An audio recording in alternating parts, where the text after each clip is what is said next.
Welcome into Illinois in Focus Daily. I'm Greg Bishop, editor of The Center Square. Get the headlines in your inbox at thecentersquare.com, but you can wake up with us each and every weekday morning here for what's going on in the land of Lincoln. We've got a big week ahead of us. Fall veto session begins tomorrow.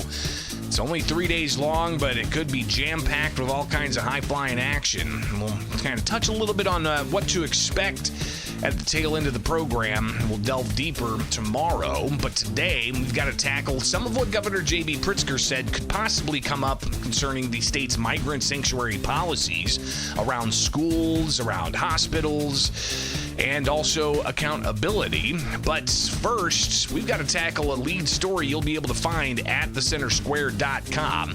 And again, I encourage you to go check out thecentersquare.com, where you can get the headlines in your inbox simply by clicking on newsletter, give us your email, and you will get those headlines free to you. And one of those stories, again, we'll be talking about Illinois Child Welfare Agency to update numbers of missing children. So that's the first thing we're going to tackle here today with Illinois in Focus Daily. Pre-recording the program just because of how jam-packed this week's going to be. Tomorrow is fall veto session, but today, Monday, I'm going to be at the Illinois State Board of Elections when this show is actually supposed to start live, because you've got candidates for governor, candidates for Secretary of State, Attorney General, members of Congress seeking another term, or people seeking to take a seat in Congress. They're all lining up at the Illinois State Board of Elections to ultimately file their petitions to get on the ballot for the March primary. So that's where I'm going to find myself this morning. People are going to be lined up outside of the Illinois State Board of Elections in Springfield, and it's going to give us an opportunity to talk to a lot of potential candidates and also those who are already in office seeking other terms. So that's going to be something important. You tune in tomorrow as we do what we can to get you the latest. But again, go to thecentersquare.com, get the latest headlines in your inbox, but wake up with us here with Illinois in Focus Daily each and every weekday morning, only with The Center Square.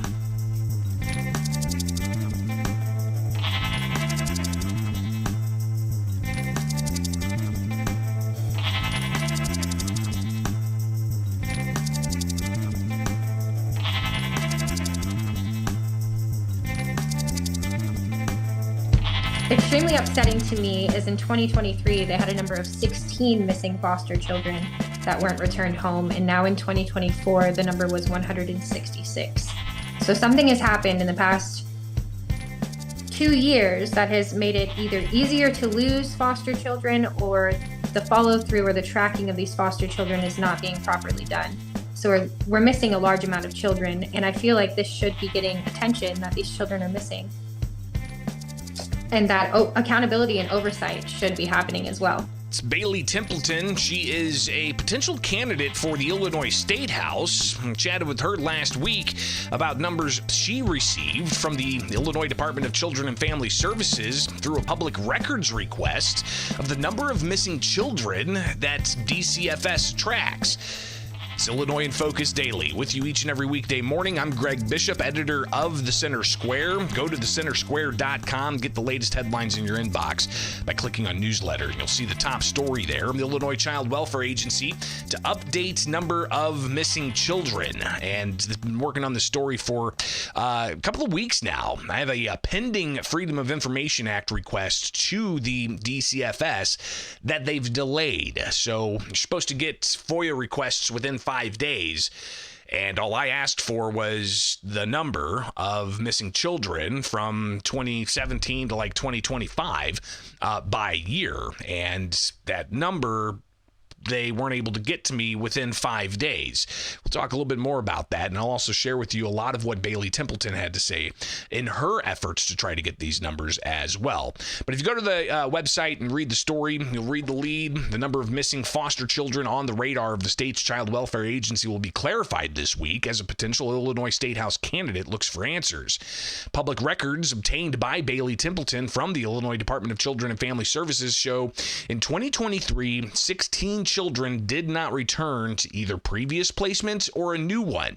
That number jumped nearly 1,000% to 166 missing children in 2024. Now, I reached out and contacted an agency spokesperson who told me that the numbers are, quote, not completely accurate, and updated numbers were not immediately available through a public records request. Separate open records requests from both Templeton and myself for updated numbers from the agency were due Friday, but the agency delayed the release, saying, quote, the requested records have not been located in the course of routine search, and additional efforts are being made to locate them. So the numbers themselves are missing, according to the DCFS FOIA officer. They said the records were due to be reported and produced in 5 business days, October 24th, and that was Friday. The FOIA officer says they've requested the documents from the necessary division and still working to gather documents. And the FOIA officer is still working to review documents as well. So last week I talked with Bailey Templeton. She shared with us some of her thoughts on how she's gotten to this point. And here's what she had to say. What I'm trying to accomplish here is to bring awareness to a situation that most people aren't even aware of in this state, which is the missing children in Illinois foster care and what's happening with them, and kind of what the chain of command is on finding them and if that's being followed. At this point, as of FOIA responses that I've just received in the past few months, it was listed that 166 Illinois foster children went missing in 2024 and were not returned home or to their prior placements with the system. When I received these numbers, I was extremely shocked, because that's just an astounding number of children that are missing, first off. Second off, missing from state care. So I sent in further FOIA requests to the Attorney General's office, as well as the Office of the Executive Inspector General, asking them if they had any communications or agreements, or if they had any records at all of these missing children, and they had nothing. They provided me with absolutely nothing. So it appears that the follow through for finding these children either is not being done properly, or that nobody is holding anybody accountable for the missing children here in Illinois foster care. What's extremely upsetting to me is in 2023, they had a number of 16 missing foster children that weren't returned home. And now in 2024, the number was 166. So something has happened in the past 2 years that has made it either easier to lose foster children, or the follow through or the tracking of these foster children is not being properly done. So we're missing a large amount of children. And I feel like this should be getting attention, that these children are missing. And that accountability and oversight should be happening as well. Now, that's a 166 missing children that she got in her FOIA request from DCFS. That's a nearly 1,000% increase from the 16 that was the year before. And before that, it was like 4, and then there were like 2 missing the year before that. And it was kind of consistent for several years, 2, 2, 2, and then 4, and then 6, and then 16, and then 166. So clearly something's happening here. What are those numbers? Again, we at the Center Square requested to verify the numbers that Templeton got, but our initial FOIA request was not granted or fulfilled within the 5 days that's required by law. They requested another 5-day extension, which by law they have the ability to do. But I did say I want the numbers. I'm not looking for, detailed communications, and they don't have to go and get people's text messages and emails and scour those. I'm just looking for the spreadsheet that they have showing the number of missing children, just to verify those numbers. Well, DCFS saying that they couldn't locate those numbers immediately to fulfill that FOIA request. And also, they said that they want to make sure that they put out the most accurate data. So you'll see from the story that you can find at thecentersquare.com, spokesperson for the agency said that they want to ensure that they release the, quote, most accurate information, and that there is a, quote, narrative around the data to be publicly released. The agency noted it has a child intake recovery unit. An entire division, they say, is dedicated to assisting caseworkers in locating missing youth. Spokesperson also said they do track the youth in care that do go missing by where they're placed, how many days they're missing, and the dates. Templeton says that she talked with DCFS, at least one person in particular, and asked about the process of reporting missing children. Here's some of what she said was her communication with the agency. I actually just called them this morning, and I asked them what their chain of command would be. Well, I called the advocacy office to be specific. And I said, I was just curious if you had an office for like child location and support unit, which they have in a lot of other states, but not here in Illinois. The woman on the phone seemed to be very nervous about the question and said she needed to speak with her supervisor and find out more. And after a few minutes of me being held on hold, they got back on the phone and they mentioned to me that there is actually no office for oversight on these missing children. And the protocol that she's familiar with is that they should have the foster parent report to the caseworker. The caseworker would then report to the police, and the police would report to the National Center of Missing and Exploited Children. There seems to be a lack of accountability here. There seems to be that she doesn't even know. The woman I spoke to, I'm not going to name her. I didn't even ask her name. I just wanted to gauge the situation. She doesn't even know what the actual chain of command should be if a child goes missing in the system. Now, I could have been a parent calling about my missing child in the system, and she would have had nothing to offer me. No explanation of who I could call to contact to find these missing children. And that seems to be a situation that I continuously run into. There needs to be an audit of the system, of course, and it needs to be done third party. That could be one thing for transparency. If it's done within the system, things could be messed up intentionally or not. But there needs to be an outside audit that comes into the system to look at what's going on with these children, see if these children that are missing are receiving any state or federal benefits, where that money is going, things of that such. And specifically, we need to find these children. We need cases. We need to know their ages, what counties they came out of. This needs to be public information that we're missing this many children. Templeton, you heard there say that she wasn't able to glean if they had a specialized units, but the agency did say when I communicated back and forth with them last week that they do have a child intake recovery unit. They also say that they do collect the information on, from which kind of field office these children may have been missing from or around.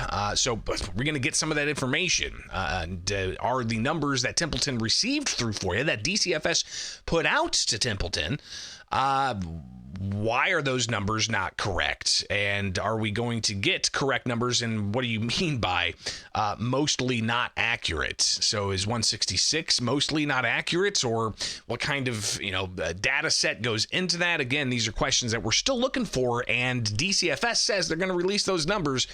They just want to make sure that they're the most accurate data that we can get. But they already released some numbers to Templeton. So it's kind of interesting to see all this come together here. But Templeton talked about an audit. And go to the story at thecentersquare.com.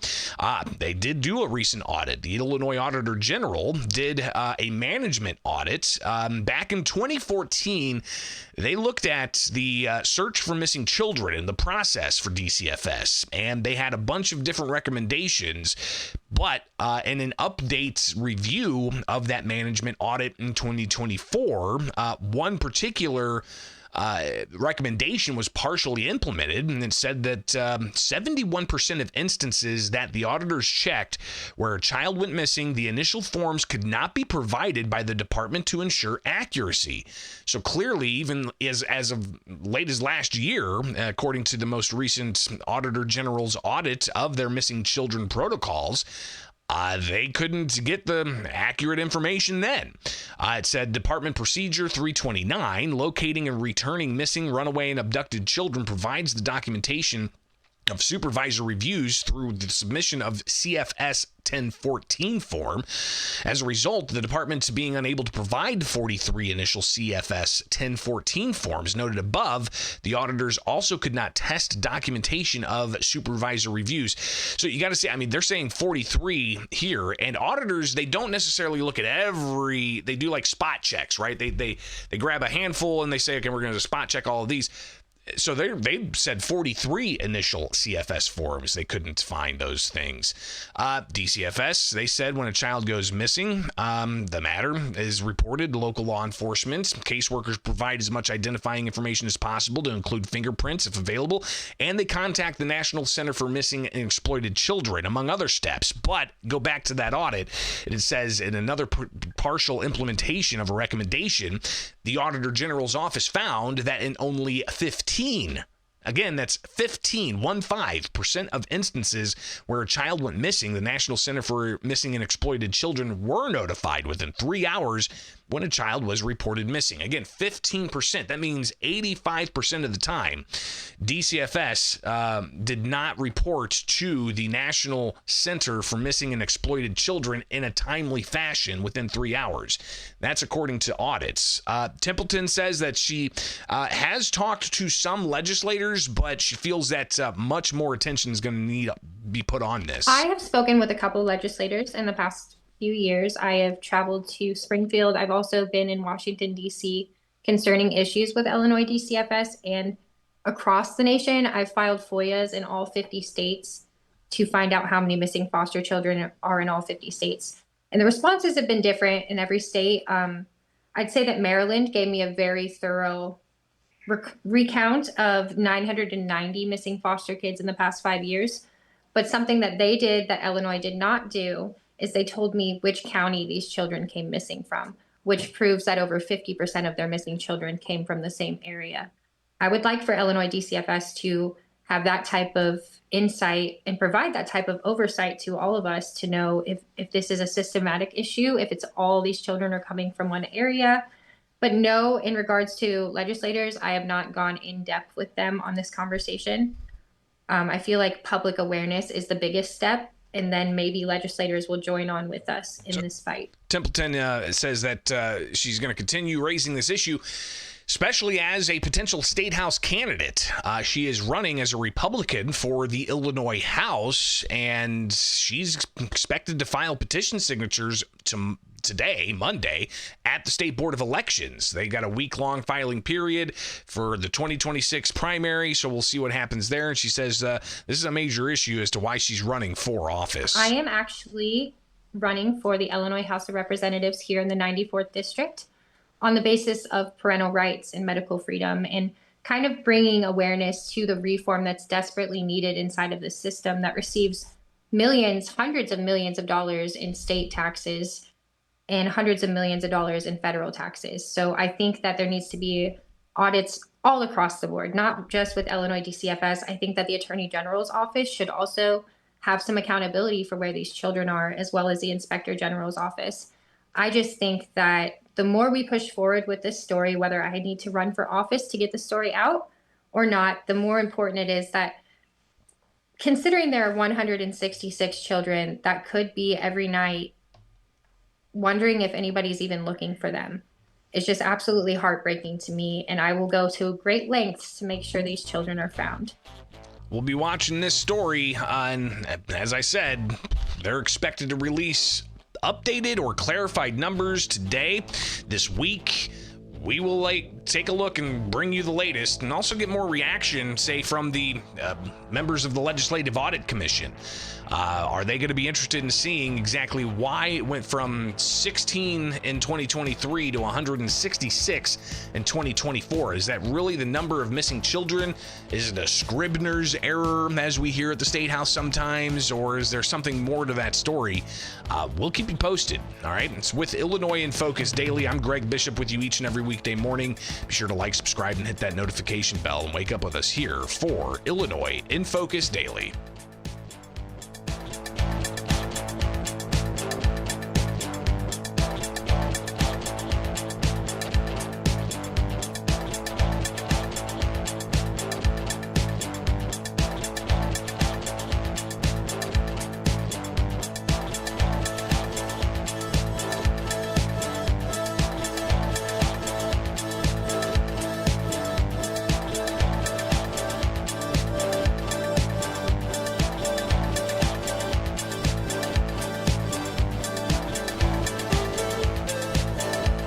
Illinois lawmakers modify and enhance the state's migrant sanctuary policies when they come back for fall veto session?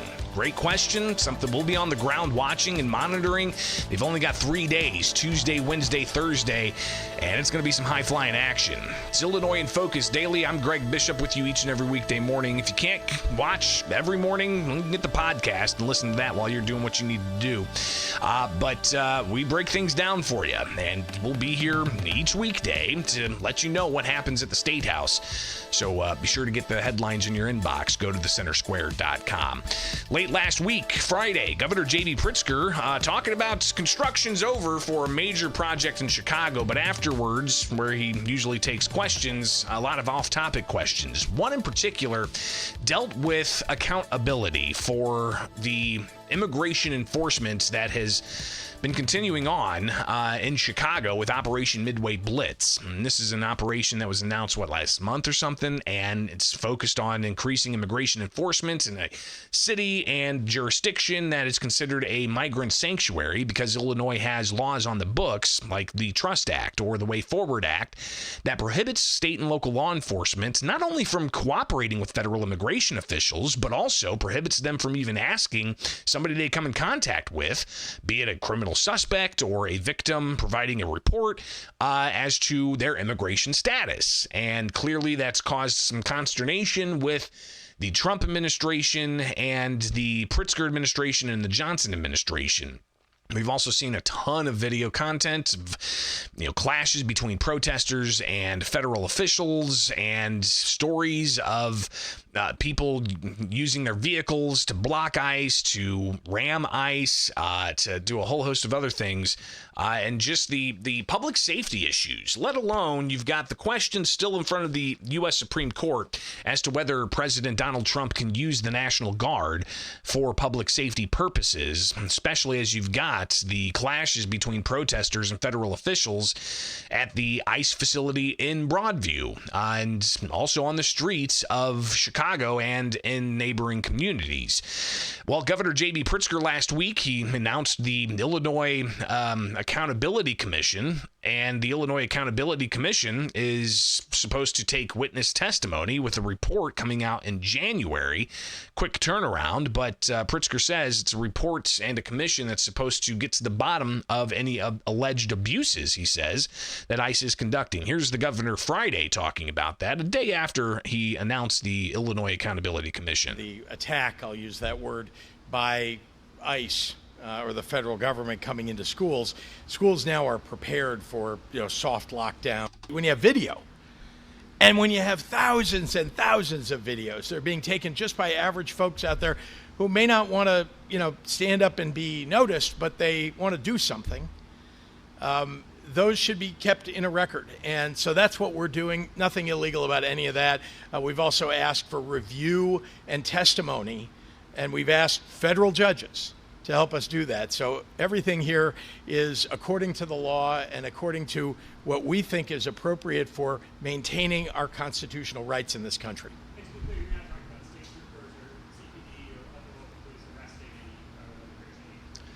And the question that he was just asked was, will there be any arrests by CPD of federal agents? Suggested would happen. What we have suggested, though, is that if we keep records and that eventually the Congress will hold people accountable, that's probably the first thing that could happen because there's an election in 2026. The second thing that could happen is that the federal government, leaders in the federal government, leadership of the executive branch could change. Certainly people in those positions can change, and perhaps they will take action based upon the facts that we are gathering. So a lot of the back and forth on this is based off media reports and viral videos that people are taking on the streets, things that Pritzker has encouraged people to do.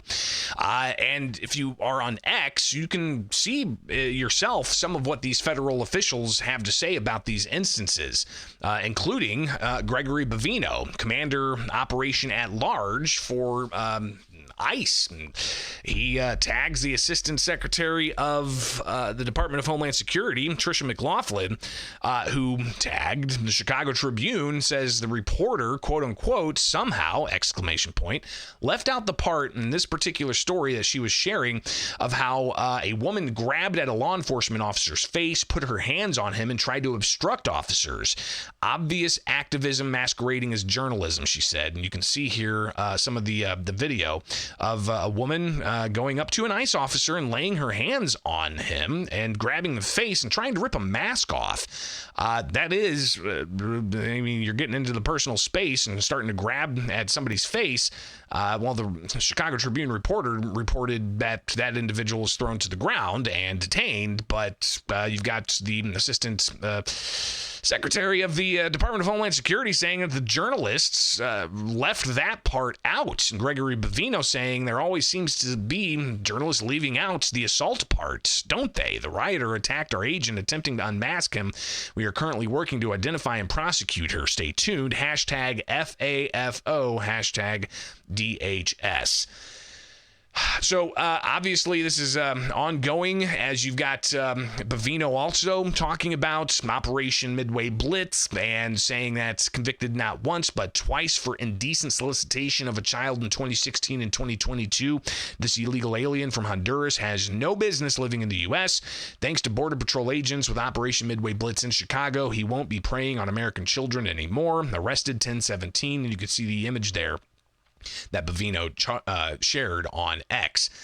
So you can get some of the latest directly from the source there on X. But you've got the question of what Illinois could do to further impede federal officials from enforcing federal immigration law, and the question of what will the State House do. And some are looking to say, hey, children of non-citizens, children who may be non-citizens themselves, maybe they can go to school, but some are thinking of, hey, up in Chicago, we should allow for immigrant children to not have to go to school and do remote learning. And I think the governor was asked about that late last week at an unrelated event. Here's what he had to say. The attack, I'll use that word, by ICE or the federal government coming into schools. Schools now are prepared for soft lockdowns.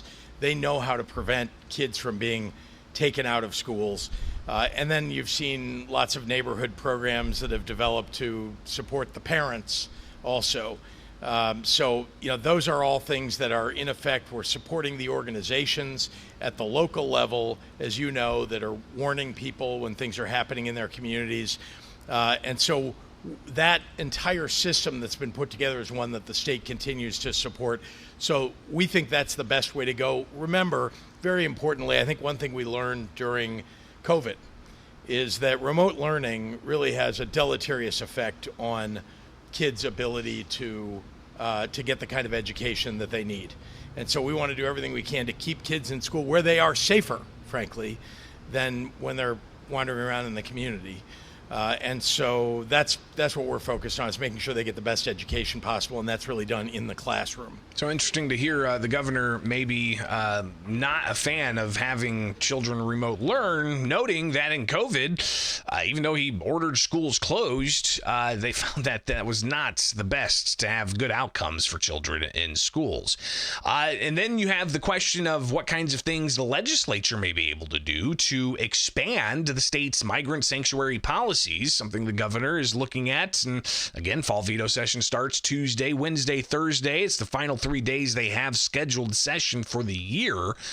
Here's what the governor had to say. I think you've seen this at our houses of worship, at our schools. People are gathering in communities. The number of whistles that have been sold to people who are walking around and ready to blow the whistle when they see something bad happening in the community because there's a federal agent wandering around stopping people because their skin is brown or black. The number of people that are trying to protect and do their, I think, civic duty has grown exponentially, and I'm really proud of that and proud of the people of Chicago and the entire region. So the governor talking about the activities of the community, but what will the State House do about the state's migrant sanctuary policies? Republicans say It needs to be reversed, and they just need to cooperate with federal officials. And federal officials say they're flooding the zone because of the state's migrant sanctuary policies, leading to the ongoing videos we're seeing. A flood, I'm sure, of testimony that's going to come into the Illinois Accountability Commission and so on. But back to DHS, they had this to say just a few days ago. News release: Cicero or Sicario, a day of crashes. October 24th, 2025, despite one of the most violent days during Operation Midway Blitz. And when you've got DHS saying law enforcement arrested multiple illegal aliens. They faced one of the most violent days since beginning Operation Midway Blitz. At a laundromat, U.S. Border Patrol was conducting immigration enforcement operations when one female U.S. citizen allegedly threatened a law enforcement officer after stating she would put a hit on Gregory Bovino. The incident's being investigated by the FBI. And then they go through a slew of other instances and quotes from officials and more. You can find that at dhs.gov. All right, so again, you're going to want to stay close to the center square. Get the headlines in your inbox. Go to thecentersquare.com. Also, wake up with us here with Illinois in Focus, and you'll find more each and every weekday morning with the Center Square.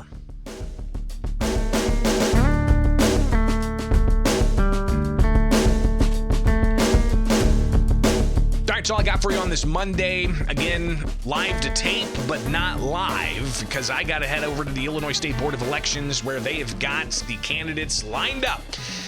It's officially going to be the time we find out who could be on the ballots. And what are some of the big names that are going to be there? Is Governor J.B. Pritzker going to be there turning in his own petitions? Is Ted Dabrowski going to be there turning in his own petitions? Is Darren Bailey going to be there turning in his own petitions, especially after the tragedy that we saw reported last week of the loss of his child, his daughter-in-law, and 2 of 3 grandchildren in a helicopter crash? A lot to cover. And again, tomorrow you've got fall veto session starting back up. Strap in. It's gonna be an interesting week. All right, have a great Monday. We'll see you back here Tuesday. I'm Greg Bishop, editor of The Center Square. Go to thecentersquare.com, get the headlines, get the podcast. Best yet, be with us each and every weekday morning here for Illinois in Focus Daily.